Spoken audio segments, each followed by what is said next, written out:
Quitter la tech, c'est fini. Ça, c'est pas juste une petite phrase pour choquer. Non, non. C'est en fait la conclusion d'une analyse assez radicale qui s'attaque à un des plus gros mythes de notre temps. Et aujourd'hui, on va décortiquer tout ça ensemble pour voir ce qu'il y a derrière. L'idée de base, elle est super simple, mais en même temps, elle est radicale. La tech, celle qu'on a mise sur un piédestal, qu'on a idolâtrée pendant des années, eh bien, elle serait terminée. Finie. Mais alors, concrètement, qu'est-ce que ça veut dire? Alors, pour bien piger comment on en arrive à une conclusion pareille, on va suivre le raisonnement. On va le faire en 5 temps. D'abord, on va déconstruire l'idole, puis on verra quel est le vrai jeu, on parlera de l'économie de l'attention, de l'effet de réseau, et on finira sur une pensée un peu provocatrice. Allez, on attaque. Première partie, on déconstruit l'idole. La question de départ, c'est pourquoi est-ce que cette idée qu'on se fait de la tech, comme un truc super prestigieux, pourquoi est-ce que ça serait finalement une grosse illusion, une sorte de fausse idole? Le cœur du problème, d'après cette analyse, c'est cette espèce de foi aveugle qu'on a développée pour la technologie, pour le code. C'est presque devenu une religion, vous savez.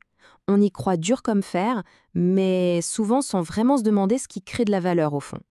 Et le truc qui est assez dingue, c'est quand on y pense, il n'y a pas si longtemps, le programmeur, c'était pas du tout le métier cool. C'était le cliché du nerd, un peu à part, sans le prestige, et certainement pas associé à la richesse. Alors, qu'est-ce qui a bien pu se passer pour qu'on en arrive là aujourd'hui? Bon, si on part du principe que la valeur ne vient pas vraiment du code en lui-même, alors elle vient d'où? Eh bien la réponse serait beaucoup plus simple et, disons, beaucoup plus contagieuse. En fait, l'ingrédient secret, le vrai moteur de la Silicon Valley, ça n'a jamais été la technologie pure et dure. Non, c'était la capacité à maîtriser la croissance virale et exponentielle. C'est ça le vrai truc. C'est cette fameuse courbe en crosse de hockey dont toutes les startups rêvent, celle qui décolle à la verticale. Et pour s'en convaincre, il suffit de regarder quelques exemples. Pensez-y une seconde. Les bulles de messages bleus d'Apple qui font se sentir exclu celui qui a des bulles vertes. La petite signature à la fin des emails Hotmail. Obtenez votre email gratuit. Le bonus de PayPal qui vous donnait 10 dollars si vous parrainiez un ami. Tous ces trucs, ces growth hacks, ils ont un point commun. Le but, c'était pas d'avoir la meilleure techno. Le but, c'était d'avoir la stratégie de propagation la plus maligne et agressive possible. Et là, ça change complètement la perspective. Ça veut dire que les plus grosses boîtes tech, comme Google ou Meta, en fait, ce ne sont pas des entreprises de technologie. Ce sont fondamentalement des entreprises de médias. Et qu'est-ce qu'elles vendent? De la pub. Leur vrai produit, la matière première qu'elles monnayent, c'est notre attention, c'est l'audience. Et logiquement, si le produit, c'est l'audience, alors le vrai pouvoir, il n'est plus dans la technologie qui diffuse, mais entre les mains de ceux qui arrivent à capter cette audience. Et ça, c'est la définition même de la nouvelle économie de l'attention. On assiste à un véritable basculement du pouvoir. Il n'appartient plus à la plateforme technique, mais au créateur, à l'individu qui rassemble et captive l'audience. L'exemple parfait, c'est Joe Rogan. Ce n'est pas lui qui paye Spotify pour être diffusé, c'est Spotify qui lui donne des centaines de millions de dollars. Pourquoi? Parce que le créateur est devenu lui-même la plateforme. Et la conséquence de ça, c'est que dans ce nouveau monde, s'acharner à fabriquer des objets brillants, des gadgets super techniques, ça devient un chemin direct vers la non-rentabilité. C'est un gouffre financier. La raison est simple, ces objets sont conçus pour être complexes, pas pour être viraux. Et les exemples, ils sont juste sous nos yeux. Meta a littéralement brûlé des dizaines de milliards de dollars dans sa division de réalité virtuelle. Et l'IA, pour l'instant, malgré le buzz, aucun des grands projets n'est réellement rentable. On dépense des fortunes pour entraîner des modèles, mais le retour sur investissement, il est où? Le jeu a complètement changé de règle. Le mantra n'est plus construire comme un ingénieur, mais créer comme un artiste ou un média. Il ne s'agit plus de bâtir des systèmes complexes, mais de produire du contenu qui capte l'attention.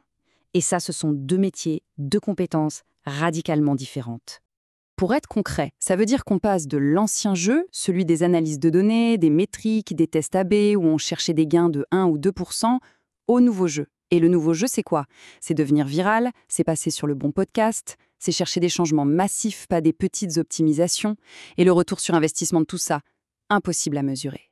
Mais c'est ce qui marche. Ok, donc si on suit cette logique jusqu'au bout, vraiment jusqu'à son extrême, si le seul truc qui compte, c'est l'attention et la viralité, alors quelle est la conclusion finale? Où est-ce que ça nous mène? Eh bien, le raisonnement nous amène à cette conclusion en 3 étapes. Premièrement, le but, c'est la croissance virale. Deuxièmement, le terrain de jeu pour ça, c'est l'économie de l'attention. Et donc, troisièmement, l'incarnation ultime de ce jeu, c'est le Bitcoin. Alors pourquoi le Bitcoin? Parce que c'est un actif qui n'a rien derrière. Pas de produits physiques, pas de services, pas de cash flow.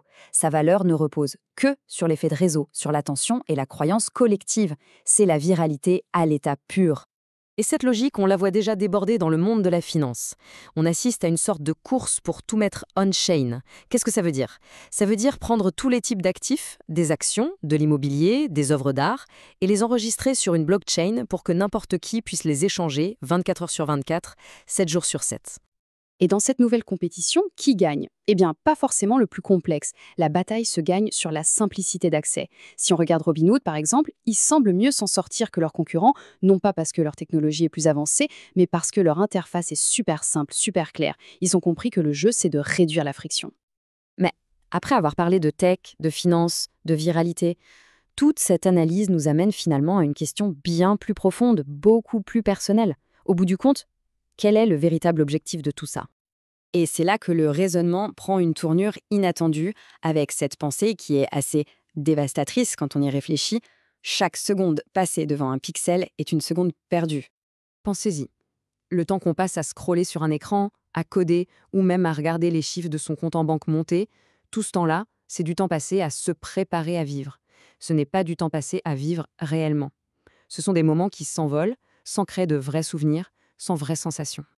Alors le message final, ce n'est peut-être pas juste de quitter la tech de manière littérale. C'est peut-être une invitation à se réapproprier son temps, à utiliser tous ces outils incroyables pour se libérer au lieu de se laisser enchaîner par eux. Et ça nous laisse avec la question la plus importante de toutes finalement. Est-ce qu'on est en train de se préparer à vivre ou est-ce qu'on est en train de vivre tout simplement?